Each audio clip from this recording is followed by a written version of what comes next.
Ziyalılar Birliği'nin sədri Birlik.az saytının baş redaktörü Üsal Hətimovla məsləhət. Siz salamlayırıq. 20 yanvar hadisəsi Azərbaycan xalqının kimliyini təsdiqlədi. Həminki şəhidlərin davamçıları idi bugünkü fərdlər, mübarizlər. Sadəcə fərq bu idi ki, 22 il bundan öncə fərdlər, mübariz İbrahimovlar, millərlə isə bugün barmaqla sayılır belə insanlar, belə şəhidlərimiz. Yəni, doğrudan onlar şəhid oldular ki, bugünkü kəndlərimizin əksəriyyəti itirilmiş torpaqlarımızın belə adını bilməsinlər və ya desinlər ki, harada pul var, bura vətəndir. Elə tədbirimizin əsas qayəsi də budur ki, görəsən mübarizlik, şəhidlik ruhiyyəsi bu millətdə niyə yoxa çıxır? Orada səbəblər nədir? Əlbəttə, konferansda iştirak edənlərin demək olar ki, hamısı ictimai xadimlər, siyasi simalar, ziyalılardır. Və mənə elə gəlir ki, hər bir burada iştirak edən hər bir insan da öz özlüyündə, təkliyində minlərlə insan potensialına malikdir. Ona görə də biz gənclər, cavanlar yaxşı olar ki, bu şəxsiyyətləri eşidək, nəticə çıxaraq. Əsasən də mövzumuz budur ki, 20 yanvar hadisəsindən bilinə kimi nələr dəyişdi, nə baş verdi, nə əldə etdik. Çox sağ olun, Üsal müəllim.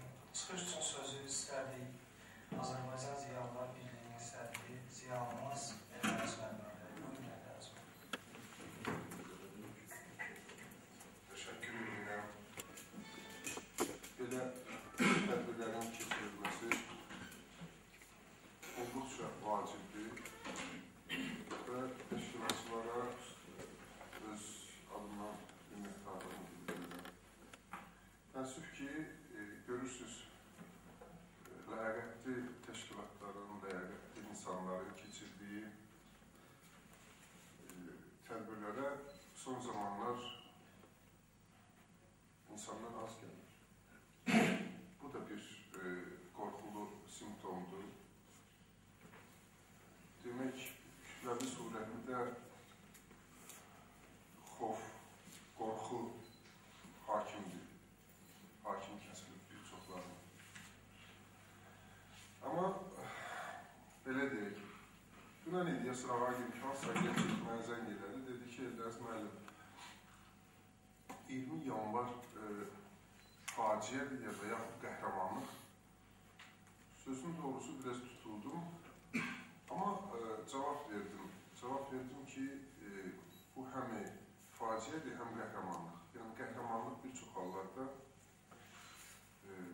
faciə vaxtı yaranır. Bu xalqın həm qəhrəmanlığı, həm faciəsidir. Amma burada bir nüans da var. Qəhrəmanlıq, faciə baş verən həmin dövrdə böyük bir satqınlıq var idi. Bu satqınlıq Sovet imperiyasının, eləcə də Azərbaycanın bəzi yuxarı dairələrinin, rəsmilərinin satqınlığı idi. Xalq öz müstəqilliyi uğrunda mübarizə aparır. Amma fikir verin, çox təəssüflə qeyd eləmək lazımdır ki, müstəqillik yolunda qan tökən, şəhid verən bu xalq çox təəssüflə ki, azad olmadı.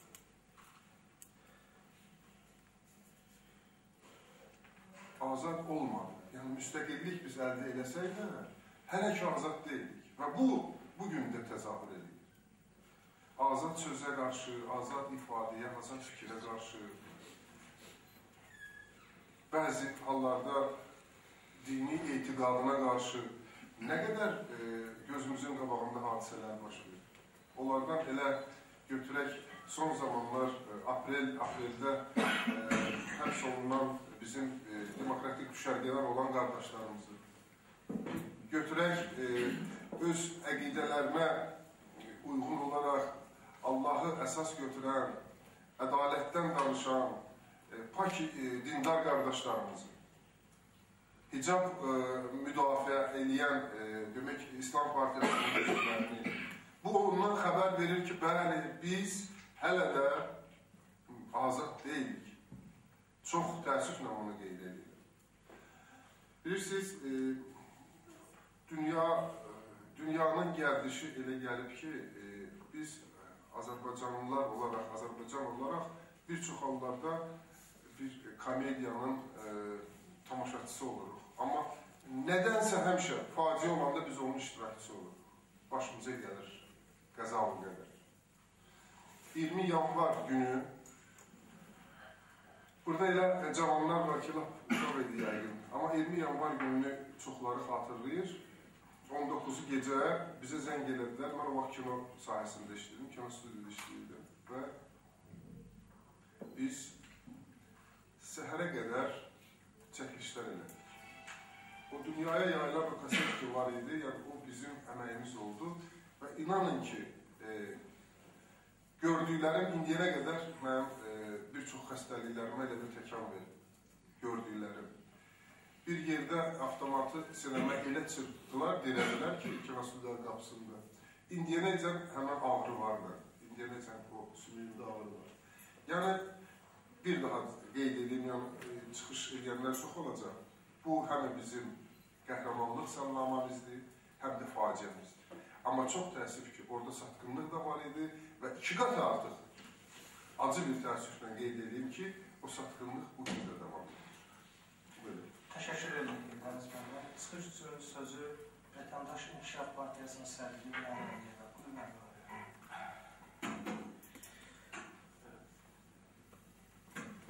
Bugünkü tədbiri təşkil ediləcəyinə görə təşəkkür edirəm. Çünki hər bir millət öz tarixini unutmamalıdır. Ondan nəticələr çıxartmaq üçün zaman-zaman həmin hadisələr üzərində qayıtılmalıdır. Və nəyin baş verdiyini, necə baş verdiyini, onun hüquqi, mənəvi, siyasi nəticələrini müzakirə edərək növbəti dönəmində həyatına səhvlərin olmaması üçün və yaxud da ki, səhvlərdən nəticə çıxartmaq üçün, daha yaxşı olması üçün müzakirələr aparmalıdır. Bu təşəbbüsü də mən alqışlayıram. Əsas yığılan insanlar bu hadisəni müzakirə edilmək üçün yollar, onların sayı tərkibi əsasdır, əsas gəlmək tərkibidir. Bugün buraya yığılanlar yəqin ki, Birliyə saytına və onun kollektivinə, o ictimai birliyin fikirdaşlarına, mənə baxımına yaxın olanlardır ki, bunu buraya yığılırlar. Mən 20 yanvarı necə xatırlayıram və onun hadisədən gələn şəxsi qənaətlərdən ibarətdir. Bu hadisə Azərbaycanın dövlət müstəqilliyinin əldə olunması üçün bir mərhələdir, mənim yanaşmama görə. 88-ci ildən başlayan hərəkatın bir mərhələsi idi. Bu vaxt mən Tibb Universitetinin tələbəsi olaraq həmin hərəkatın işlərində fəal iştirak edirdim. Xalq Cəbhəsinin Dayaq Dəstəsinin üstə yaradanlardan biriyəm və o vaxtı Xalq Cəbhəsinin fəal üzvlərinədim. Onun bütün qurultay və konferanslarında iştirak eləmiş adamım. Və bu hadisə mənə gəlir ki, baş verməliydi. Çünki imperiya Azərbaycanın dövlət müstəqilliyinə nail olmasını uzaqda olmadığını görürdü. Və bu hadisə Azərbaycan kimi digər respublikalarında müstəqil olmasının qarşısının alınmasında bir cəza tədbiri idi. Yəni ki, cavanlar bu hadisələri o qədər də yaxşı xatırlamırlar, amma Bakıya bu ehtiyatda olan zabit əskər heyəti yığılıb gətirilmişdi. Bir qismi də Qasımdar və Stavruzdan gətirilmişdi. Belə məlum olurdu ki, onlar milliyyətçi erməni idi. O hadisələrin təfərrüatlarına varmaq istəmirəm, ancaq güllə baran siyasəti tətbiq edildi. Mən o vaxt Şmit zavodunun yanındaydım, həmin hadisə başlayanda bir tələbə yoldaşımız orada həyatını itirdi. Elçin adında Səyyandan olan bir tələbə yoldaşımız idi. Allah bütün ömrənləri rəhmət eləsin. Və o gün həmin hadisələrin şahidi, canlı şahidi Səhərəcan oldu. Müxtəlif nöqtələrə getdik, gəldi, piyadaydıq, nəqliyyat işləmirdi. İmperiya bizi cəzalandırırdı. İmperiya bizi cəzalandırırdı millət olaraq, imperiya bizi cəzalandırırdı müsəlman olaraq imperiyamızı cəzalandırırdı, müstəqilliyə can atan bir toplum olaraq. Ancaq mən bu hadisələri həmişə xalqımızın yazdığı səmnaməyə səbəb. Bu hadisələrin bir qəhrəmanı var, o da Azərbaycan xalqıdır. Hadisələrin özünün mahiyyəti çox əhəmiyyətlidir Azərbaycan tarixi üçün. Ancaq xalqın o vaxt göstərdiyi şücaəti heç kəs unuda bilməz. Çünki o tanklardan qorxmadı cəmaət, o əskərlərdən qorxmadı, o cəza tədbirlərindən qorxmadı. Biz 22-sində şəhidlərimizi dəfn edəndə bütün Bakı ayaq üstə idi və küçədə idi. Düz Azadlıq meydanına, Prezident aparatının qarşısına qədər insan seli, insan axını mövcud idi və millət öz şəhidlərini dəfn edirdi, polisdən, tankdan, hərbidən qorxmayaraq. Və ən maraqlısı oldu ki, 40 gün bu milləti heç kəs işə çıxara bilmədi. Millət etiraz əlaməti olaraq bu şəhidlərinin 40 gün yaşını saxladı və Azərbaycan xalqı bir daha sübut elədi ki, o xalq böyük xalqdır və onu heç kəs əqidəsindən, tutduğu yoldan, siyasi mübarizəsindən döndürə bilməz. Bu hadisənin çox böyük siyasi nəticələri oldu və təbii ki, o vaxt mənim üçün bu siyasətin içindeydim, mən cavan da olsam. O Xalq Cəbhəsinin 6-7 yanvar 90-cı il tarixli bir konferansı oldu. Konferansda bugün siyasətin üst qatında olan adamların bir qisminin qorxaqlığını da görmüşəm. O tarixdir, Azərbaycanın tarixidir. O vaxt bu konferansda Azərbaycanın hansı yolla getməsi məsələsi, nəzəri məsələsi müzakirə edilirdi. Adlarını çəkmək istəmirəm, bir qismi dünyasını dəyişib. Onlar bir qismi qorxaqlıqdan hiss edirdilər ki, Rus gəlir, şimaldan şaxta gəlir. Tanıdığımız adamlardır bu günlər siyasət. Adlar çəkmək lazımdır, məclisin bir şey... Vaxtı yetişəndə adlar da çəkiləcək. Bu gün məclis onun üçün toplanır. Mövcud elə qoymuşdur da, səhvlərimizi deyək. Deməli, onların bir qismi Azərbaycanın SSR nəzdində, SSR daxilində demokratiyaya nail olması məsələsi kimi qoyurdular məsələni. Ancaq o vaxtı Xalq Cəbhəsinin rəhbərliyində adamlar var idi ki, deyirdilər ki, Azərbaycan milli müstəqilliyini qazanmasa, onun demokratiyası da heç kəsə lazım deyil, onun daxilindəki qaydalar da heç kəsə lazım deyil. Çünki biz imperiyanın tərkib hissəsiyik, biz müstəmləkəyik. İndi inşallah tarixçilər o sənədləri araşdıracaqlar, o konferansların tarixi nəticələrini müzakirə edəcəklər. O vaxt biz bu qorxaqlıqları da gördük, ancaq millətimizin qürurunu da, şərəfini də gördük. Mən hesab edirəm ki, bizim millətə qiymət verən zaman məhz o hadisələrin prizmasından qiymət verməyə başladık. Bugünkü yaşadığımız sıxıntılar prizmasından, bugünkü qorxaqlıqlar, bəzi hallarda təəssüf olsun ki, mənəviyyatsızlıqlar, satqınlıqlar prizmasından millətə qiymət vermək lazım deyil. Bu millət həmişə böyük millət olub, bu millət həmişə öz qürurunu qoruyan millət olub, həmişə öz əqidəsini qoruyan millət olub. Mən hesab edirəm ki, 20 yanvar hadisəsi bizim millətin böyük olmasının ən bariz tarixi əsəridir. Və bunu heç kəs bizim əlimizdən ala bilməz. Biz bunun nəticəsində dünyanın 200-ə yaxın xalqı kimi dövlət əldə eləmişik, pis yaxşı dövlətimiz var. Onun daxilindəki qayda qanunları bərpa eləmək, qurmaq, yaratmaq, ədalətli bir cəmiyyətə qovuşdurmaq, əqidəmizə sahib olmaq, millətimizə sahib olmaq, təhsilimizə, iqtisadiyyatımıza sahib olmaq bizim millətin işidir. Bunun üçün millət təşkilatlanmağı bacarmalıdır. Nəzərə almaq lazımdır ki, bizim dövlətçilik ənənəmiz olmayan, nə mənada ənənəmiz olmayan, müstəmləkə dövründə o vərdişləri itirmiş milləti və bizi süni sürətlə bu məsələdə kənarlaşdırırlar. Biz bu işləri tədricən bərpa etməliyik. Dünya cəngəlliklər qanunundan işləyir, idarə olunur. O millət bu cəngəllikdə baş çıxarır ki, o dünyanın gərdişini anlayır və öz əqidəsinə, öz əxlaqına, öz mənəviyyatına, öz tarixinə sahib olmaq şərti ilə bu vəhşi şərtlər altında yaşamağa qadir olur. Hamımızın gözü qarşısındadır son hadisələr. Misirdə də baş verənlər, Liviyada da baş verənlər, Suriyada bugün baş verənlər, İran ətrafında baş verənlər, dünya cəngəlliklər qanunu ilə idarə olunur. Ona görə də bizim millət olaraq 20 yanvar hadisələrindən düzgün nəticə çıxarmalıyıq, millətimizi qorumalıyıq, əxlaqımızı qorumalıyıq, mənəviyyatımızı qorumalıyıq və güclənməliyik, iqtisadiyyatımızı inkişaf elətdirməliyik, millətin vəhdətini artırmalıyıq. Bunu da ancaq o şəklində eləmək olar ki, tarixi düzgün öyrənək, millətimiz millətimizin gələnəklərinə sahib çıxaraq və bir də əqidəmizi möhkəmləndirək, imanımızı artıraq. Bu şərtlər daxilində millət inkişaf edə bilər, dövlətini gücləndirə bilər və qabağa gedə bilər. Başqa şərtlər olsa, biz bu vaxta qədər itirdiyimiz kimi bundan sonra itirə davam edəcək. Təşəkkür edirik Əli bəy, çox sağ olun. Çıxış üçün sözü Azərbaycan İslam Partiyasının birinci müavini Gündürov müəllimə. Mən də öncəliklə sözünə başlamazdan öncə bu tədbiri təşkil edənlərə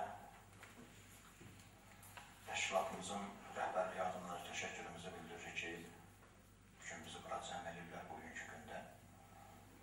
Və eyni zamanda həm burada əyləşən iştirakçılara, Azərbaycan xalqına və eyni zamanda bugünə qədər ta 20 yanvardan 22 il bundan öncə ta bugünə qədər şəhid olanlarımızın valideynləri və doğmalarına dərin sürlə başsağlığı diləyirəm.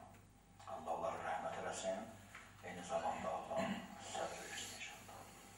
Və mən çıxışlarla tam şəkildə həm Eldəniz müəllimlər və məndən razıyam ki, yəni bu günləri 22 il bundan öncə Azərbaycanın tarixində yəni Rus imperiyası tərəfindən vəhşicəsinə o zamanki öz konstitusiyasına zidd olmayan, yəni zidd olan belə deyək qanunlara həyata keçirdib Azərbaycanda Azərbaycan millətinin nəinki silahsız, dinc və məsum, hətta körpələrinə belə ağla sığmaz, yəni faciəni ərziyə gətirirlər. Bu tarix onu göstərir ki, hər birimiz üçün, hər bir Azərbaycan vətəndaşı üçün, eyni zamanda hər bir müsəlman qardaşlar üçün ki, bütün bu 20 yanvar hadisəsi bugünə qədər şəhid olanlarımızın, çünki bugünlərə baxmayaraq ki, atəşkəsdir, güya müharibə yoxdur, amma biz bilirik ki, il ərzində, ay ərzində nə qədər hərbi hissələrdə əskərlərimiz dünyalarını dəyişirlər, amma arasına müəyyən donlar gedirirlər. Bu artıq biz bunu həzm eləyə bilmərik, fəqət bu günlər orada şəhiddirlər, amma şəhidlik statusu onlara verilmir. Ona görə mən ifadəmdə qeyd elədim ki, bugünə qədər şəhid olanlarımızın və şəhidlərimizin bir növrəsi 20 yanvar hadisəsində qoyuldu. Həmən o 20 yanvar hadisəsinin nəticəsidir ki, Fəridlər bu günləri Mübariz İbrahim kimi bizim mücahid və şəhid qardaşlarımız tərəddüd etmədən bugün şəhidlik məqamına qalxdılar. Amma bu xalq, bu millət bunu unutmamalıdır ki, şəhidlik sözü, hər birimiz ki, bu sözü ifa edirik, bu şəhid sözü Allah təbarək təala Quran-ı Kərimdə bizi üçün çox dəyərli şəkildə bir ayə olaraq göndərir ki, şəhidin məqamı nədir Allah dərgahında? Nəinki hər birimizin diqqət və nəzərimizdə, amma Allah dərgahında ki, onun qiyməti hansı dərəcədədir. Amma bugün baxaq görək, Azərbaycanda və yaxud bizim Vüsal müəllim çox gözəl müqaddamatında vurğuladı ki, niyə görə bugün vaxtında bu boyda bir vəhdətlə, belə deyərdik, 23 il artıq 24 ilə keçir, 23 il bundan öncə 1988-ci ildə xalqın belə bir vəhdəti, belə birliyi ilə ki, o zamanki dövrün, yəni diktatura dövrünün, Sovet rejiminin, Sovet imperiyasının ki, söz azadlığı belə deyək, sözdə də olsa belə olmadığı bir zamanda, diktator bir rejimin zamanında xalq vəhdət tapıb artıq öz etirazını bildirə bildi. Mən yeri gəlmişkən bir şeylərə toxunacam, amma bunu məndən düzgün və səmimi qəbul etsin ki, nəinki Sovet rejiminin bu tərifidir, fəqət olan reallığı ki, o zaman belə götürsük, yəni biz bilmədiyimiz təqdirdə sosial və iqtisadi məsələlərimiz zaman kələ yerində idi. Amma onu bugünkü günümüzə nisbət verəndədir, Sovetin dövrü çox yaxşı idi, müəllimin yaşayışı, mühəndisin yaşayışı, həkimin yaşayışı və digərlərinin yaşayışı olduğu təqdirdə sosial, belə deyək, iqtisadi məsələlər önə gəlmədən bu günləri xalq belə birləşib, vəhdət edib, bu günləri öz etirazını bildirib və həmən rejimdən azad olmaq üçün mübarizəyə qalxdı. Amma nə üçün bu günləri, belə deyək, heç o rejimdən də geri qalmayan, yəni müstəqillik adı altında sosial, iqtisadi məsələlər, problemlər, artıq hətta mənəvi və milli məsələlərimiz o dərəcəyə çıxıb ki, artıq 22 il bundan öncə torpaqlar ki, işğal olunub və həmən işğaldan 22 il keçməyinə baxmayaraq, amma bugün həmən torpaqların geri qaytırılması hələ bir gündə mümkündür. Bütün bunların arzu nəticəsi və nəhayətdə nədəndir həmən o dövrün diktator rejimə qarşı bu millət vəhdət tapıb öz sözünü, öz etirazını bildirə bilib və bir nailiyyət də əldə etdi və həmən o nailiyyətin bugünkü faciə ki, 20 yanvar hadisəsindən başlayaraq və bugünləri belə deyək ki, biz o dövrdən, o dövlətdən ki, biz azad olub müstəqillik əldə etdik, amma bugünləri həmən müstəqilliyimizi tam müstəqil formada biz yaşaya bilmirik. Yaşaya bilməməyimizin görürsən illəti nədədir? Əgər o şəhidlərimiz qanlarından, canlarından, hətta heç bir günaha xətası olmayan, hətta bir Əlbəy müəllim bir ifadə işlətdi, Elçin müəllim, yəni o Səlyandandır, Allah cəmi şəhidlərimizi qəni rəhmət etsin. Hətta Elçin bir tələbə olaraq bir yaşadığı, belə deyək, binanın balkonuna çıxanda ki, güllərin ona tuş gəlməsi, ən azı çıxıb öz etirazı ki, bu nə səs-küydür, bu nə müsibətdir, bu nə faciədir, hətta olaraq qıyılan, nəinki əli silahlı kiminsə üstünə gələcəm, o olmadan ki, bizim 20 yanvar şəhidlərimiz şəhid oldular, məgər bunun üçün şəhid oldular ki, haradasa biz hər gün, hər an, necə hər yer Kərbəla, hər yer, hər gün Aşura, hər ay Mühərrəm ki, belə bizim bir tembirimiz var, bir sözümüz var, yəni İslamiyyətdə, Həzrət İmam Hüseynin məktəbində. Bugün həqiqətən də 22 il daha bundan sonra nə qədər Allah ömrə əta edib bizə, biz gərək o cürünə bilək 20 yanvarı, hər gün 20 yanvar ola, hər ay 20 yanvar ola, hər yerdə 20 yanvar kimi əgər görə bilsəydik və bunu bizi görməyə imkan yaratsaydılar müstəqilligimizdən sonra, tırnaq arası deyərdim mən belə müstəqillik ki, bir günləri artıq Azərbaycanda niyə görə torpaqlar işğal altından azad olmur? Onun üçün ki, bu günləri bizim mənəvi dəyərlərimizə tohin olunur. Bu günləri nəinki müsəlman xalqının, nəinki müsəlman, belə deyək, müsəlmanların, eyni zamanda qeyri-müsəlmanların azadlıq, azadsevərlik rəmzinə çevrilən Həzrət İmam Hüseyin Əleyhisselamın məktəbi bugün Azərbaycanda yasaqlara çevrilir. Axırıncı bugün Aşura gününə qarşı hansı, belə deyək, qarşısını almaq üçün məsələlərə, əməllərə atdılar. Eyni zamanda hətta meçidlərdə suların belə zəhərlənməsi, eyni zamanda güya partlayıcının qoyulmasını belə əskər, yəni təbliğ etdilər ki, haradasa xalq çəkinsin bu işdən. Amma həm də olsun Allah, hamımız gördük ki, xalq bundan çəkinmədi. Yəni, ən azı şəhidə məhəbbəti oldu. Eyni zamanda bu şəhidə olan məhəbbət, o deməkdir Həzrət İmam Hüseyin və onun ətraflanan məhəbbəti. Əgər şəhidə məhəbbət varsa, eyni zamanda bizim 20 yanvardan bəri 22 il öncə olan şəhidlərimiz, ta bugünə olan şəhidlərimizə məhəbbət deməkdir. Amma bu məhəbbəti aşılamaq lazımdır. Bu məhəbbəti gündəmə çəkmək lazımdır. Və bu günləri niyə görə həmən xalq 20 cürmündən öncə vəhdət tapıb, meydanlara tökülən xalq, az, susuz, şaxtada, boranda, hətta od qalib, odun sizinə sığınan o xalq bu günləri niyə görə ondan da artıq ona zülm olunur, belə deyək. Mağıl bilirdir ki, o zaman Sovet rejimi Allahsız bir rejimdir, dinimiz də məhvı qalmışdır. Hətta dinimizin o zaman məhvı qalması daha gözəl görkənirdi, daha çox sevgili görkənirdi. Nəinki bu günlər ona azadlıq, güya azadlıq altında, nəinki azadlığın içində məhrum olunur. Azadlığın içində bir də əsirlik var. Yəni, o azadlığa bir əsirlik olan dövrdə, amma xalq bu günləri öz vəhdətini təkrarən cəmləyib, vəhdət etmir ki, bu günləri bu daxildə olan bizim öz hüquqlarımız ki, əldən gedir, istir milli hüquqlarımız, istir mənəvi hüquqlarımız, istir insan haqlarımız ki, artıq bu günləri tamam işğal altındadır. Kimlər tərəfindən? Bu günləri istir xarici qüvvələr, istir daxili qüvvələr ki, bugün daxili qüvvələr, xarici qüvvələrə alət olaraq bu günləri həmən oyunları bu millətin başına gətirirlər. Mən bilirsiniz ki, Azərbaycan İslam Partiyası hələ 18 ilından öncə, 19 ilından öncə yarandığı gündən etimalın bu vermişdi. Bugün Azərbaycanın işğal olunmuş torpaqları sözlə yox, kiminsə qoyununa sığınmaqla yox, kimlərdənsə ummaqla yox, fəqət özünün gücünə o torpaqlar azad olmalıdır. İndi bir gün baxıb görürsən ki, o kəslər ki, kimlərə sığınmışdılar və onlardan nəsə gözləyirlər ki, torpağı bizlərə verəcəklər. Amma kimlər bu günləri torpağı qəsb edənlərə sən gedib deyirsən ki, bu torpağı al mənə ver. Hansı ki, o torpağın alınmasında özünün əli var, özünün rolu var. Sən də bu günləri belə deyək ki, qoyunu üzr istəyirəm, burada tapşırırsan. Hansı ki, qurt da qoyundan ördü, belə deyək ki, neydədir?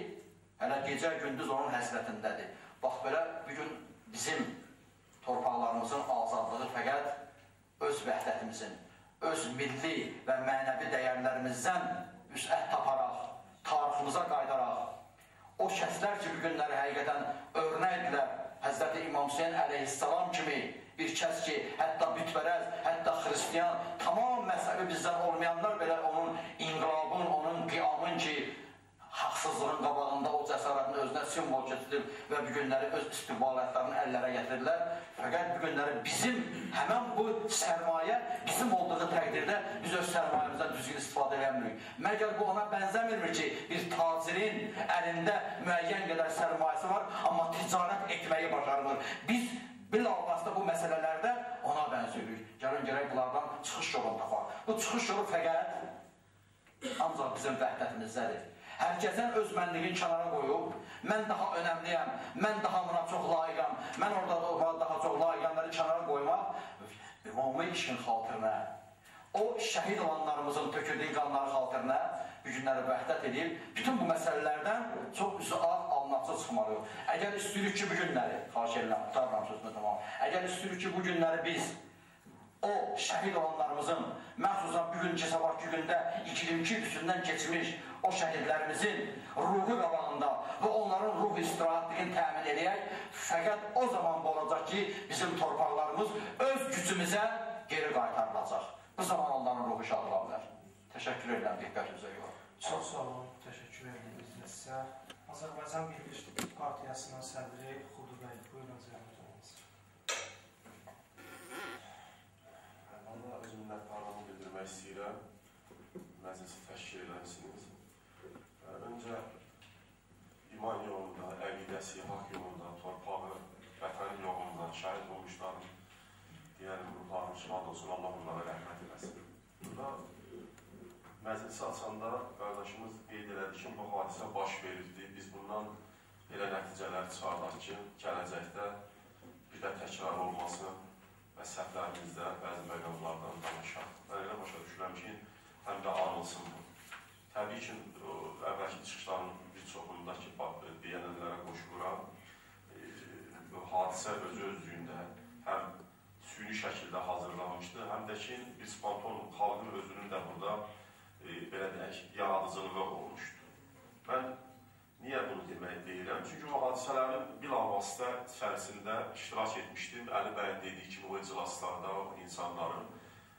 Bu elə bir dövrə təsadüf edirdi ki, bunu deməmək olmaz. Sovet hökumətinin çökmə, süquta getmə, iqtisadi çöküntü baş vermişdi və bu çökməni hansı formadasa tam daradıcılıqdan tutarmaq üçün belə bir proses hazırlanmışdı. Mən hamının yanında yaşlılar bilir, 86-cı ildə Almatada baş verən hadisəni yadlarına hadisələrini istəyərdim qurdalasınlar. Almatada da belə milli bir çəliş olmuşdu, xalq küçəyə çıxmışdı. Tankları xalqın üstündən keçirmişdilər. Neçə günlər asfaltı yalnız söndürən maşınlarla yürüdülər ki, qan, sümük təmizlənsin, təmizləyə bilmirlər, təzdə asfalt saldılar. Minlərlə insan qırmışdılar. Bu hadisələr bizdən öncə Gürcüstanda baş verdi, Pribaltkada baş verdi. Təbii ki, bizdə bu cür faciələ baş verməsinin səbəbini xırqalamaq lazımdır dəmənada. Çünki o dövrdə artıq bir təşkilat yaranmışdı, AXC deyilən.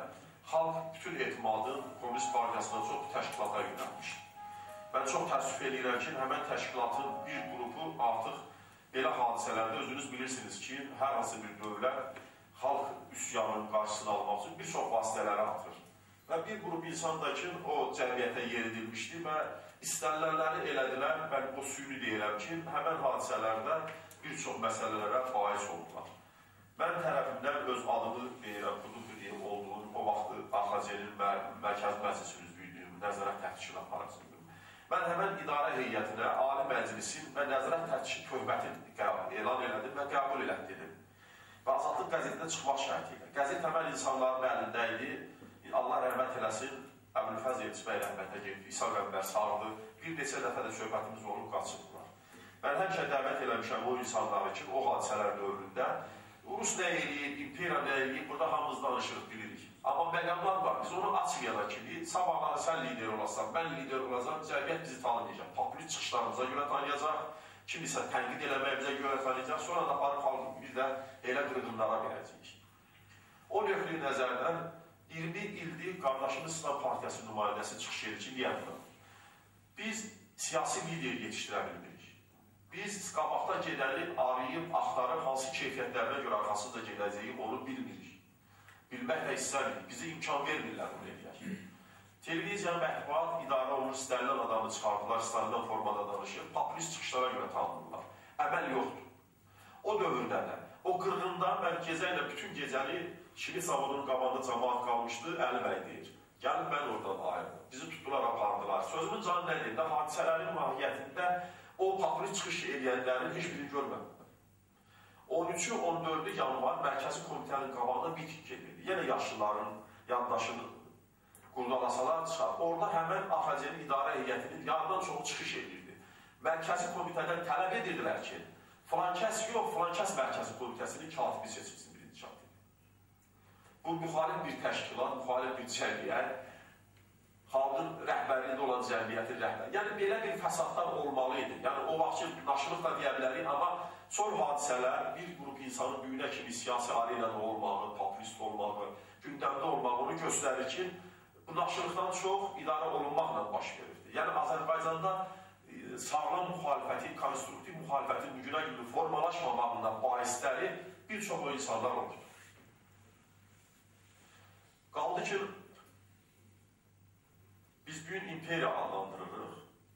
Yəni, bizim ziyalı çatışmamazlığı olması, Ağsaqqal İnstitutunun Azərbaycanda, belə deyək də, yox səviyyəsinə gətirilməsi də o hadisəyə bir daha bais oldu.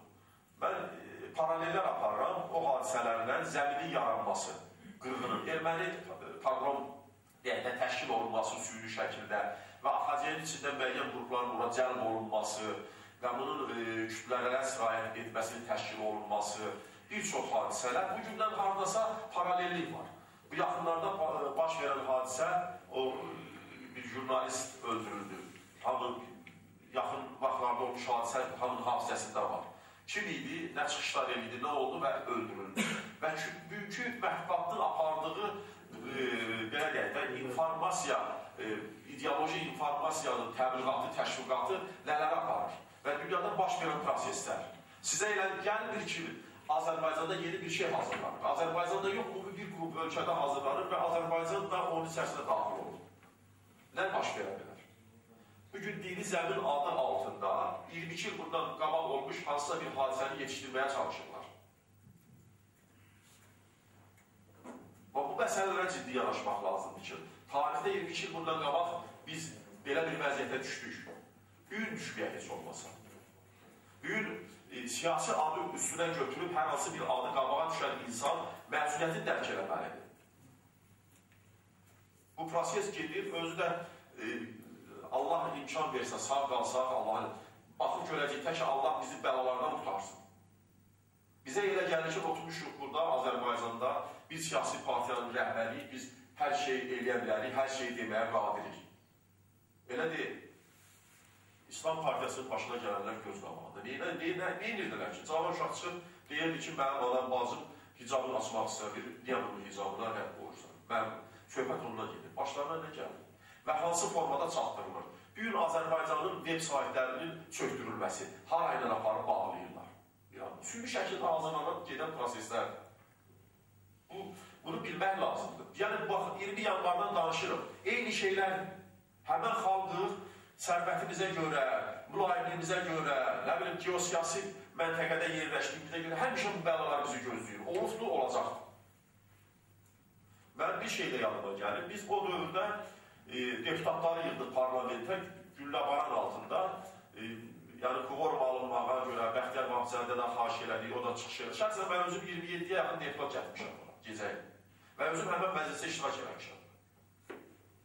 O qərarın qəbul olunmasındakı bu akt Azərbaycan xalqına bir təcavüzdür və o təəssüflər olsun ki, çox çətinliklə onu qəbul etdirə bildik. Həmən oraya yığılan deputatlara. O da böyük, mən tarixdə bir siyasi aksiya kimi qəbul edirəm. O, Azərbaycan hökuməti, parlament adından o qəbul olundu. Mən çox istərdim ki, belə məclisdə nəticə etibarilə danışılanda gələcəyə istiqamətləndirən, maraq doğuran, keçmişdən baş vermiş səhvlərimizi düzəltməyə istiqamətlənmiş çıxışlar olsun. Və insanlar nə edirsə, biz fakt, tarix, hamısı yazılır. Mən şəxsən dəvət eləmişəm, yenə öz adımdan deyirəm. O hadisədə iştirak eləmiş, rəhbərlik eləmiş insanlara 90-cı ildə iclaslarda açıq çıxışlarım olub, telegrafiyaları var, üzlərində demişəm, tövbət vermişəm, yazmışam və bir də deyirik. Bunları bir yerə yığmaq mümkün deyil. Bu cavanlar girirlər internetə, saytə, orada müəyyən məsələlərlə girişirlər, eləyirlər. Bilirsiniz nə tərdir? Bizi dinlər, günlər, çalışırlar, mümkün qədər uzaqlaşdırsınlar.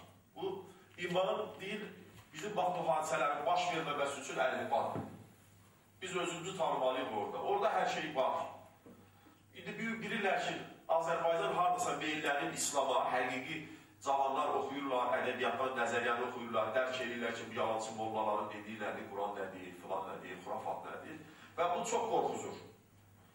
Bizi istismar edənləri çox qorxuzur. Elə şimalın da, qəlbin də, canının da hamısın.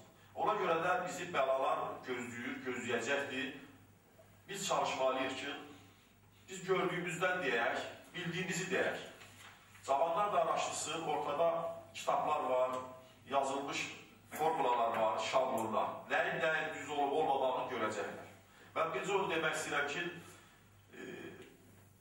bugün baş verən hadisələrə görə mənə dedi, mən xəstə edim ki, mən onu gəlib dedim ki, məhvat da iştirak edir. Bir xalqınıza hansı formadasa çatdırılsın. Bizi bir oyla aparırlar. Özə çox sürətlə ciddi aparırlar, biləsiniz. Bu hadisələrin, baş vermiş hadisələrin hansısa bir forması hazırlayıblar, o maketi işə salırlar keçərində.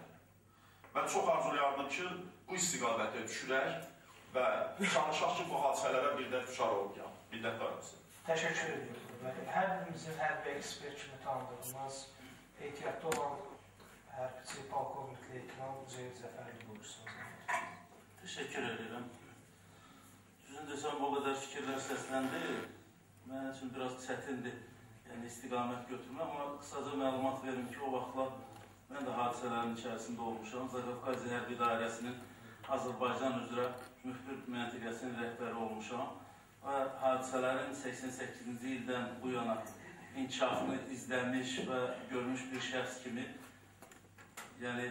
hiss eləyirdim ki, bu hadisələr baş verəcək. Və açığım deyim ki, kim necə bacardı o hadisələr vaxtı öz xalqına hansısa bir köməklik eləmək üçün elədi. Heç mən indiyə kimi səhv eləmirəmsə bir dəfə Afaq Bəşir qızına bu ifadəni işlətmişdim. O vaxtı bilirsiniz ki, Etibar Məmmədov tutuldu, Xəyriza həbs olundu, Moskvaya aparıldı. O vaxtı Salyan kazanması qarşısında bir çıxış olmuşdu. O çıxışın kasetin deməli mənə verdilər. Mən təsəvvür edin ki, Kaspiyan Plazadan onu məsafəni deyirəm. Nizami metrosuna aparanlar qədər mən o kasetin bir nüsxəsini köçürtdüm. Sonra 78 sayılı poçtun müdürü var idi. Valif Ağayev, hal-hazırda Rabitə və İnformasiya Texnologiyaları Nazirliyində işləyib. Mən ona verdim. Çünki o zaman üçün çox vacib bir kaset idi. O kaseti də səhv eləmirəmsə, o vaxtda Etibar Bəyginin Müdafiə Komissiyasının sədri Nəsir Ağayevin də səhv eləmirəm. Üzvüydü. Yəni ona çatırdı. Yəni nə demək istəyirəm? Bizim bilirsiniz, bu 20 yanvarla bağlı 22 ildir keçir. Mən şəxsən çox bir vicdan azabı çəkirəm və bəzən məni ikili hisslər bürüyür ki, indi sabah bizim hörmətli jurnalistlər yaxınlaşacaqlar. Yəqin ki, Şəhidlər Xiyabanında baş prokurora, o da növbəçi cümlələrlə deyəcək ki, intensiv əməliyyat tədbirləri davam etdirilir, nə bilim, nə olur. Bu növbəçi cümlələr yorulur Azərbaycan xalqını.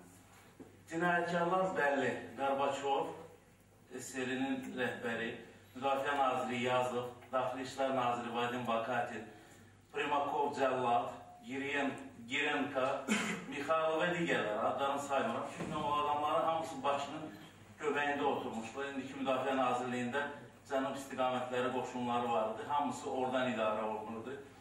Və burada yoldaşlar fikirlər səsləndirdilər ki, bu hadisələr açılmır.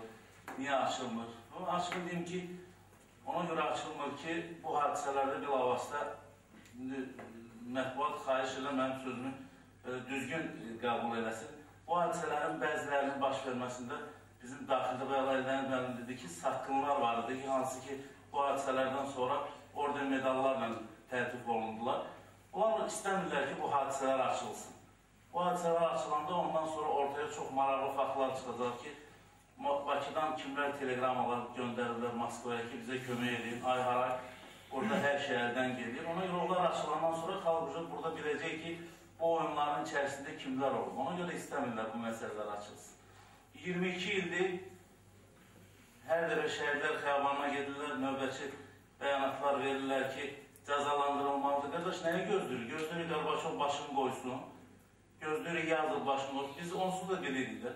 Burada tədbir başlamamışdan qabaq dedik ki, nə faciələr olur bizim xalqın başına gəlir, o faciələr nədənsə açılmır.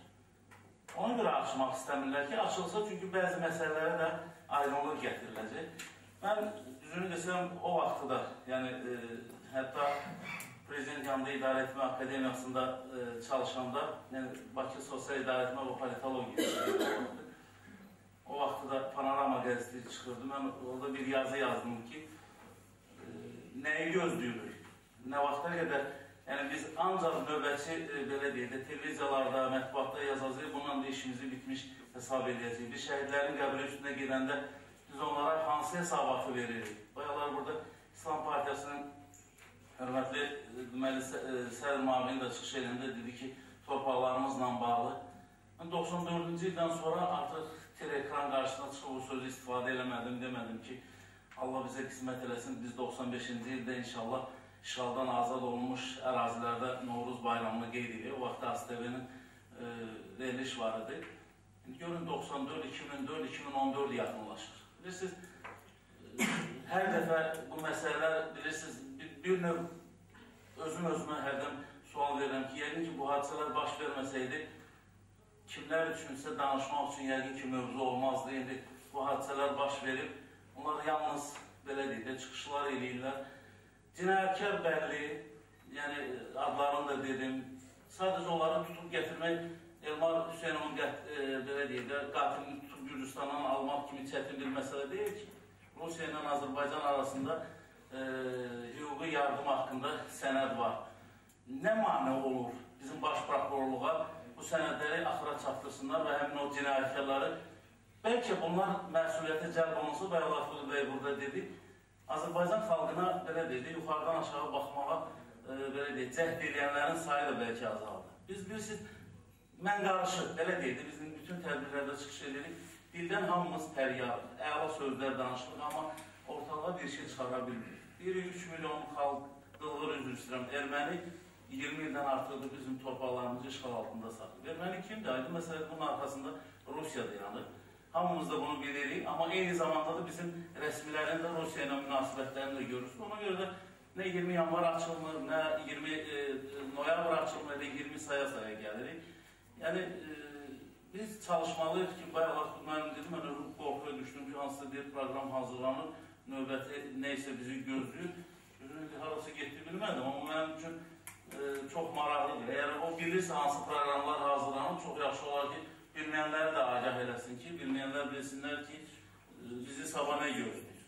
Bilirsiniz, biz bəzən müəyyən fikirləri səsləndiririk, amma fikirləri açmırıq ki, biz hər şeyi bilə bilmərik. Yəni, amma mən hesab edirəm ki, Azərbaycan siyasi və hərbi rəhbərliyi öz xalqı ilə daha yaxından olsa, o problemlər gələcəkdə heç vaxt yaşanmayacaq.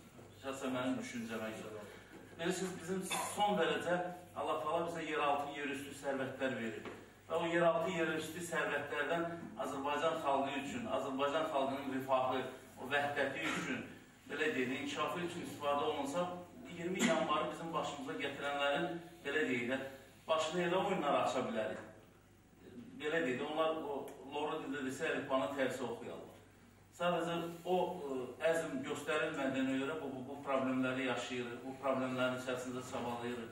Bu qədər neftimiz var deyə, amma insanların, yəni bura gəlməmişdən qabaq, Eldəniz müəllimə Əlbəy də buradaydı, dedim, telekanalların birində bir epizod, bizim tanınmış bir ziyalımız artıq dözməyərək, yəni öz, belə deyək də, etirazını canlı efirdə püskürür ki, bu qədər sərvəti olan xalqın professor əgər 170 manata belə deyək, yaşayırsa, onun, belə deyək, Lora desə, qara milləti necə yaşayır? Bir sözlə, Allah 20 yanvar hadisələrində həlak olanlara gəlin-gəlin rəhmət eləsin. Bizim hər birimizin borcudur.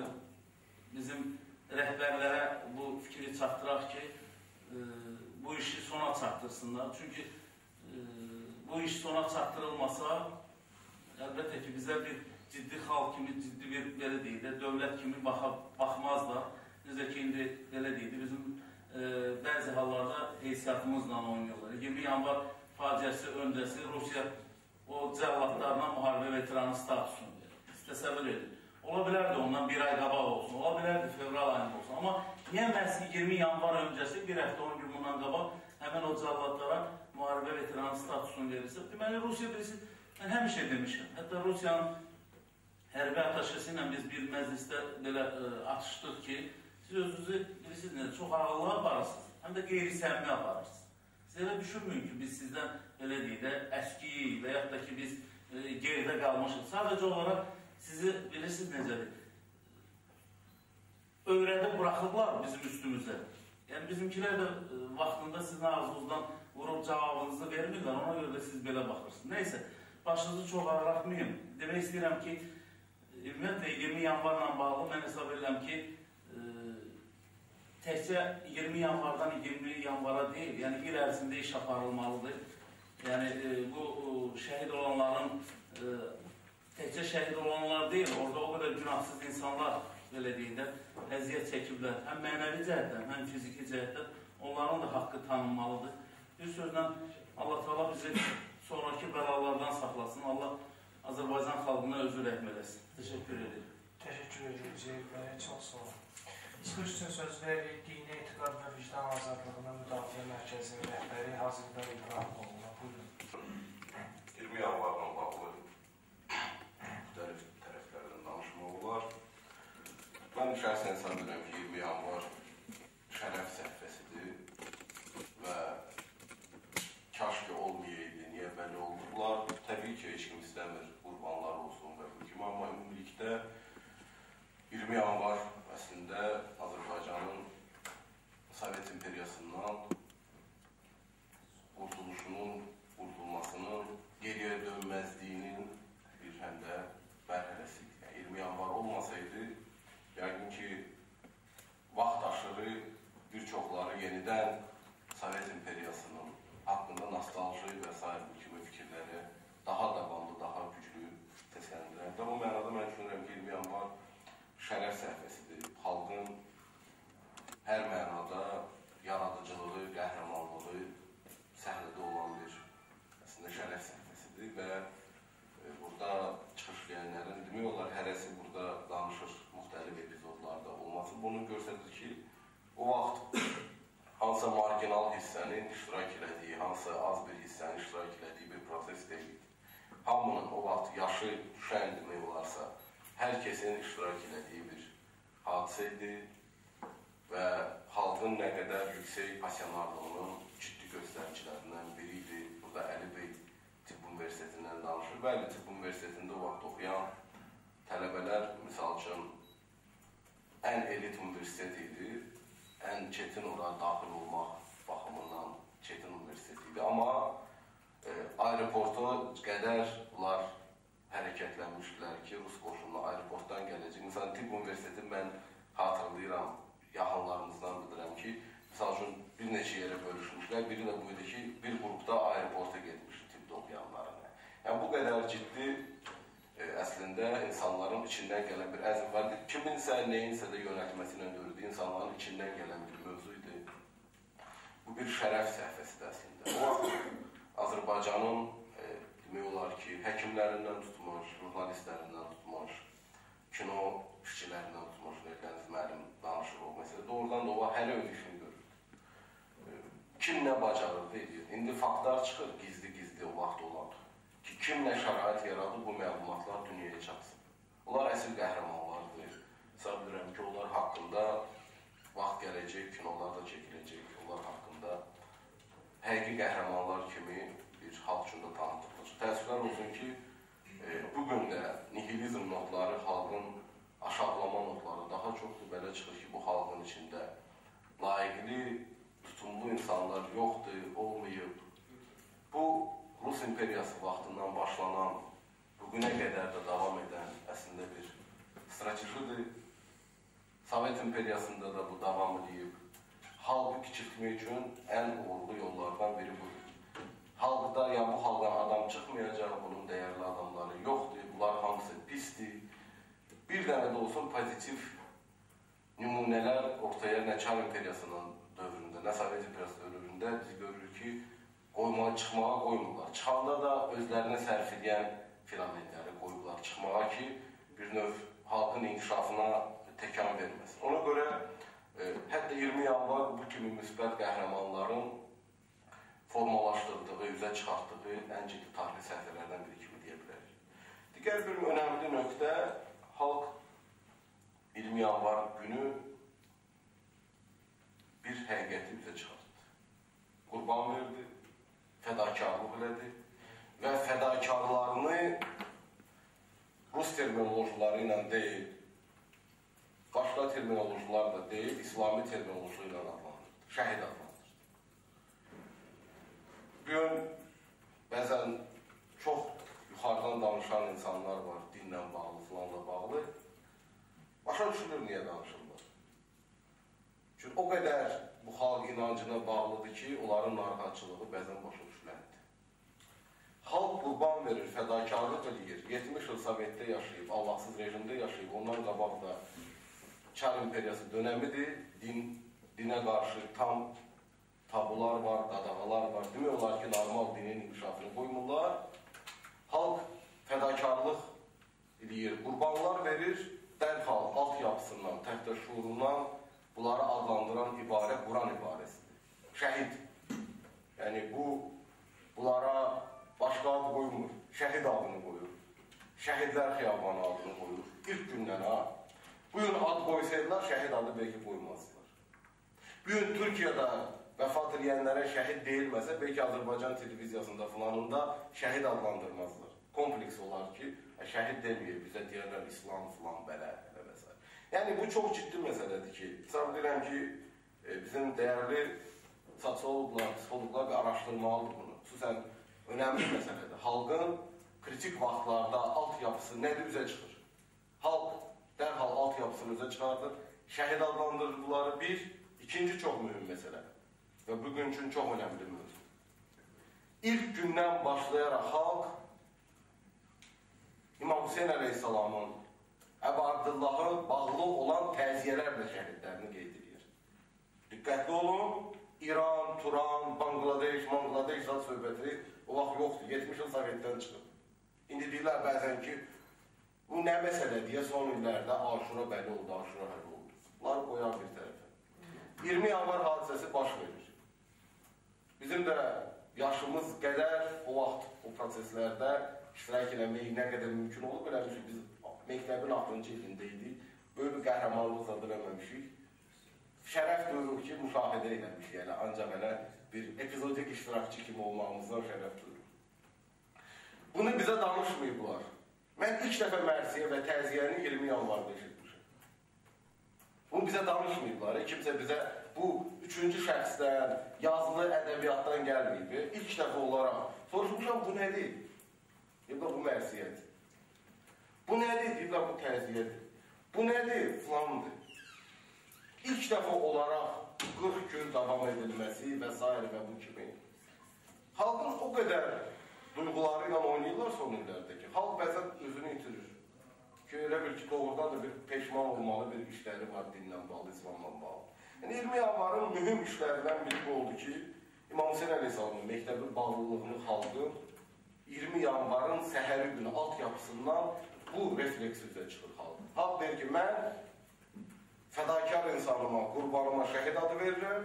2, bunları da İmam Hüseyn Əleyhisselamın məktəbini yad edilməsi kimi yad edirəm. Sabirəm, bu da çox ciddi öyrənilməli bir məsələdir. Çox ciddi öyrənilməli bir mövzudur və o vaxt ölkənin ictimai siyasi elitası bunu qəbul edir.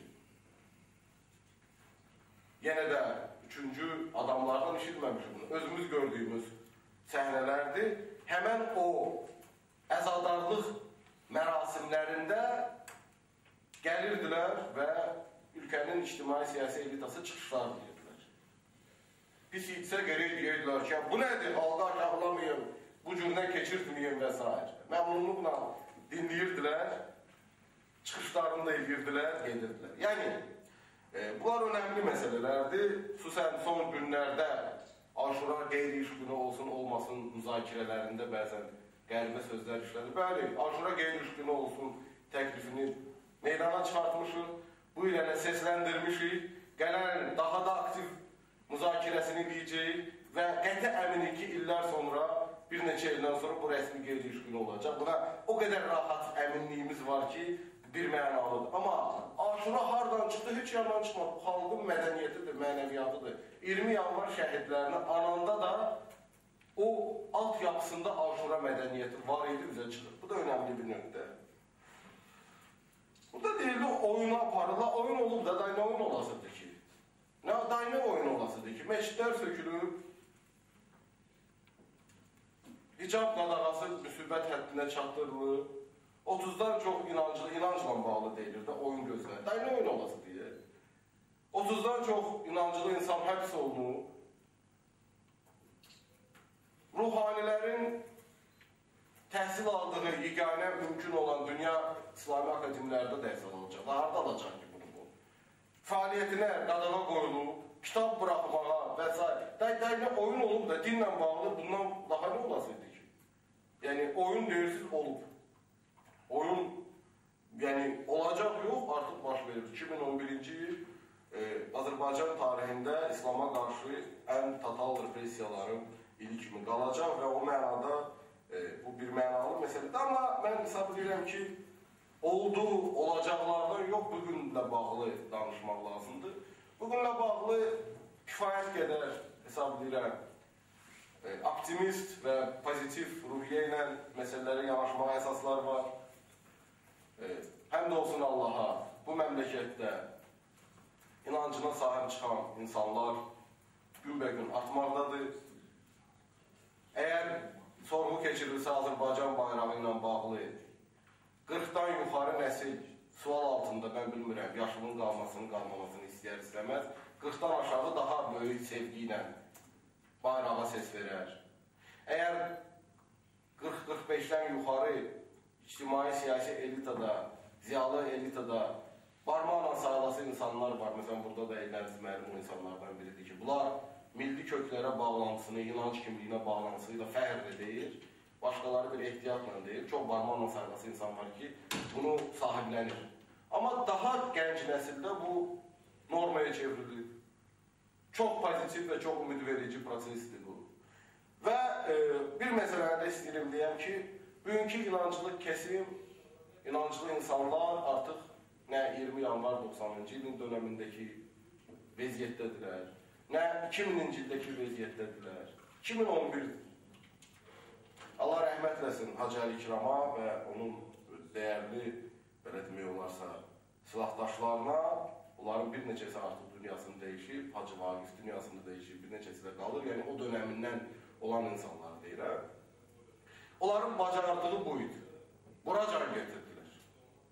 Və bu günləri Azərbaycanda İslami kimlikli kifayət qədər, belə demək olarsa, mütərəqqi, düşüncəli insanlar formalaşır və əlhəmdülillah hesab edirik ki, bu imtahanlardan da layiqincə çıxılacaq və nə olacaq? Çox yaxşı olacaq. Dünya İslam müharibəsi dünyasına addım qoyub, bundan sonra dünya İslamın dünyası olacaq. İslam oyanışı dünyası olacaq.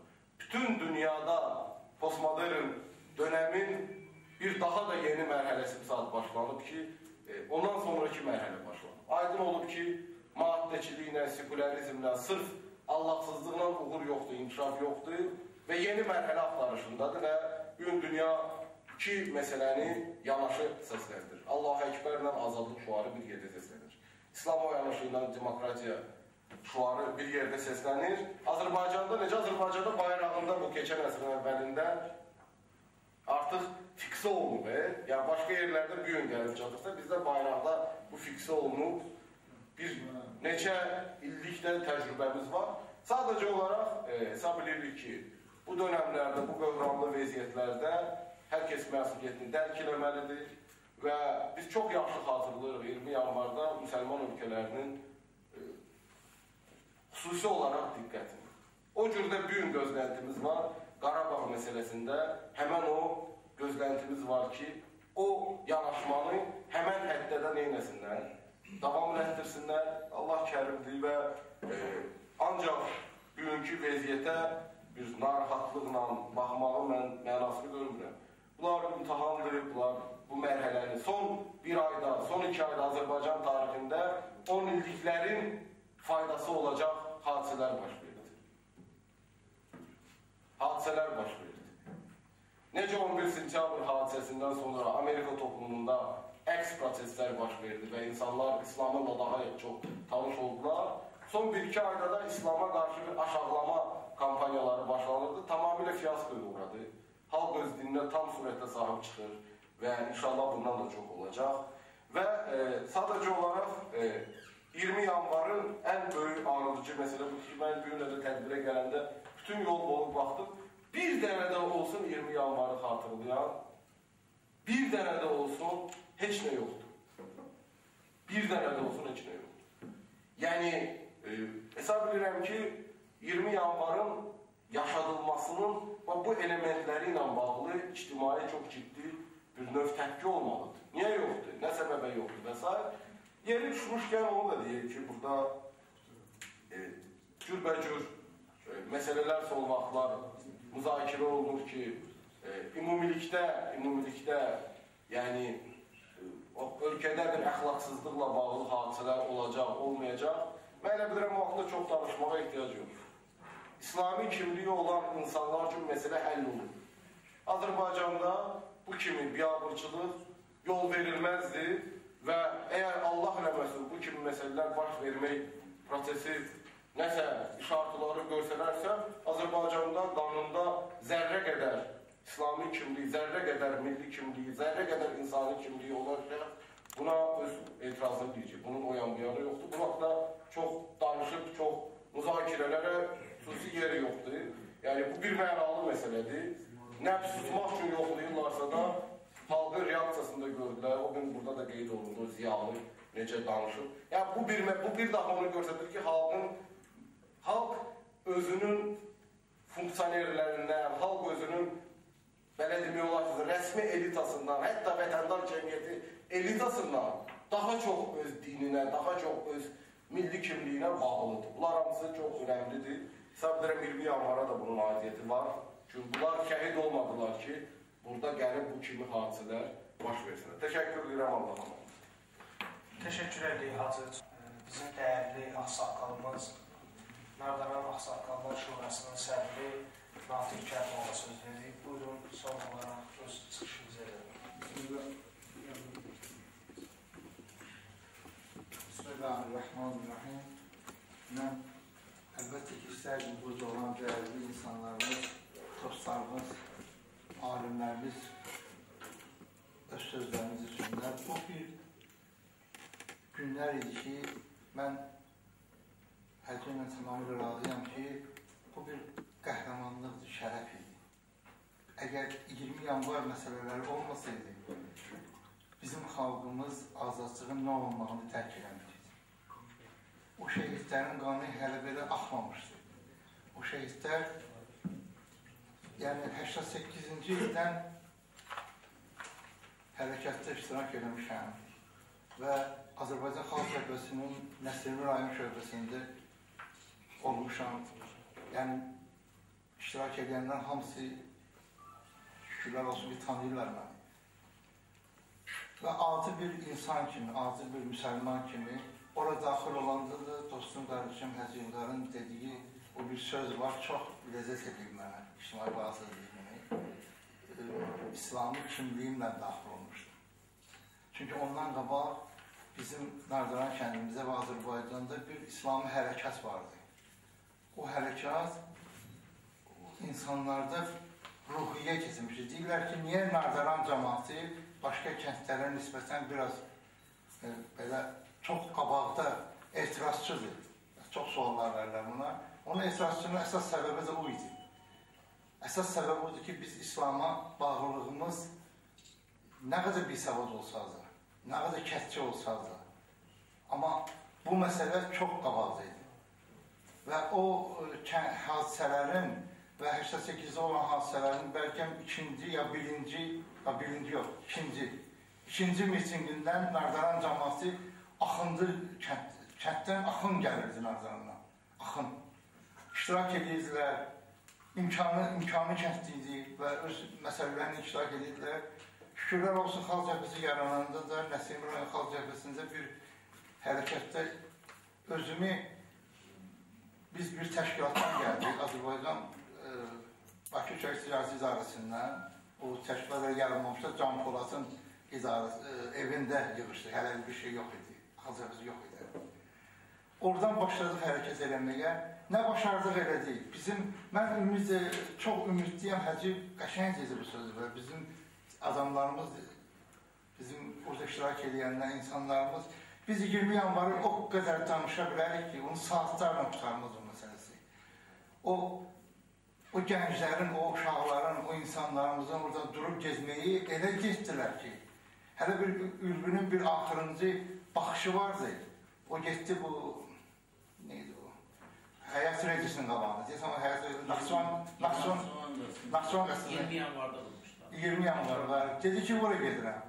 Sonra onun meyitlərin daşınması, məsələləri, çıxsı kazarmaların qabağına. Bunlar hamısı bir tarix sözlər. Pis, yaxşı bu tarix keçmişdir. Amma mən ümid edirəm ki, və ümidim də Allah'adır. Bu millət əgər o cür fədakarlıq edə bilibsə, bundan sonra da eləyəcək. Bundan sonra da özü ondan da çox gözəl eləyəcək. Mən ümid edirəm ki, bizim gənclərimiz indi səhv olundu, hara getdi çıxdı, nə səhv olundu, o tarixçilərin sözü, Allah da ən bilikli, hər şeyə agah olan, hər şeyi bilən qadir Allahımızdır. Bizim imamımız var ki, Allah o xoş günləri ki, biz istədiyimiz, Allahdan istədiyimiz, doğrudan da müstəqillik, doğrudan da qanunun aliliyi olan ölkəni biz istəyirdik. Bizim müstəqilliyimiz Allahın nemətidir bizə verilir. Bu da bu şəhidlərin və insanlarımızın şəhadət mərtəbəsinə başa düşüb gezməkləri idi. Vallahi orada insanlar vardı, yumruqla bu neydi o, BTR nədir ona vururdu, yumruq, boş yumruqla. Haçan istəsəz, o oğlanı göstərərəm sizə. Orada şəhidlər xiyabanda dəfn olub əmin oğlan. Yumruğu ilə vurdu, yumruğu ilə.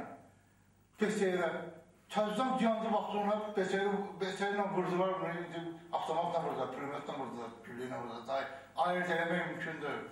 Nəinki orada, nəinki bu Qala aeroportunun yolunda, nəinki Suraxanı Pavarozunda, nəinki Konsomovskada, nəinki o bursi yerlərdə. Hər yerdə şəhid olan uşaqlarımız, gənclərimiz, onlar asırdılar özlərini. Belə, o bir an idi, şükürlər olsun ki, Allah Teala bizim millətimizdə belə insanları yetişdirib çıxardı. Mən yenə ümid edirəm və ümidimizdə heç vaxt üzməmişəm.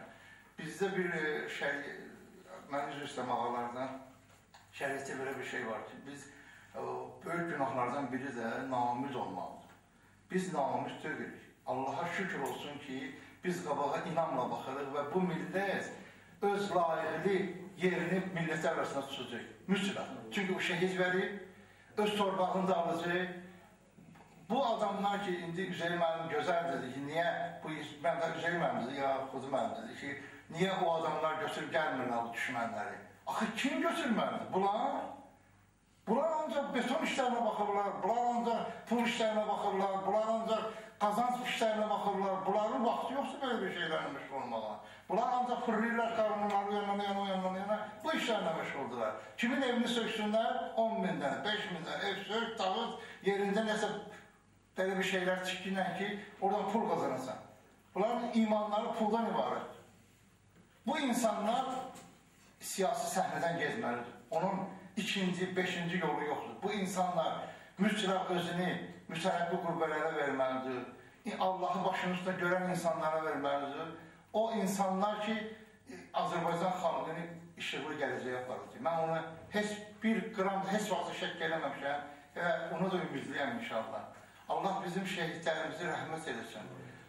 Onların deyək ki, yeri ağrıdır və müsahilə eləsin. İnşallah bu milləti o şəhidlərə layiq yetişdirsin cavanlarımızı. Mən cavanlarımızı belə görürəm. Görürəm ki, bunlar doğrudan da çox həm elmdə qabağa gediblər, çox qabağa gediblər, maşallah, maşallah.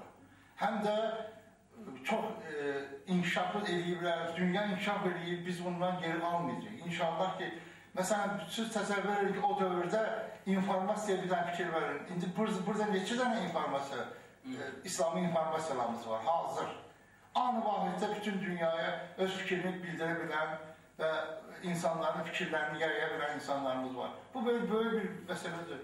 Gözəl alimlərimiz yetişib inşallah ki və hər hansı bir qanunun aliliyi olan bir ölkə yetişsin. Bu mənim arzumdur. Allah cəmi şəhidləri rəhmət eləsin, həm Qarabağ şəhidlərini, həm o 20 yanvarda şəhid olanları, ondan sonra şəhid olanları, Allah Teala bizim zindanda olanlarımızı, bütün insanlarımızı, biz İslamçılar onu fərq görmürük. Mənim üçün o uşaqlar hamısı birdir, hamısı. Əgər onlar azadlıq uğrunda, azadlıq deyiblər, tuturla basırlar içəri. Bu adam azadlıq deyib, həci gözəl dedi, Allah şükürlə azadlıq eyni yerdə gedirdi. Şükürlər olsun, mən ona şükür edirəm. Allah sizin hamımızı hifz eləsin. Bütün dəyərli insanlarımızı, alimlərimizi, ziyalılarımızı hifz eləsin və onlar bu millətə bir günah olsunlar. Elə bir insanlar gəlsin hakimiyyətə ki, elə bir insanlar çıxsın ki, onlar xalqımızı düşünsünlər.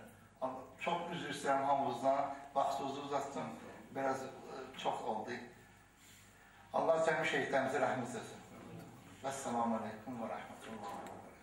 Təşəkkür edirik Natiq müəllim. Çox sağ olun. Biz fürsətdən istifadə edib burada media nümayəndələrinin də təşəkkürümüzü bildiririk ki, vaxtlarını ayırıb bizim bu tədbiri işıqlandırırlar. Ən başlıca olaraq siz dəyərli qonaqlara təşəkkür edirik. Öz vaxtınızdan ayırıb bu tədbirdə iştirak edirsiniz. Sağ olun. İnşallah gələn tədbirdə görüşürüz. Təşəkkür ederim.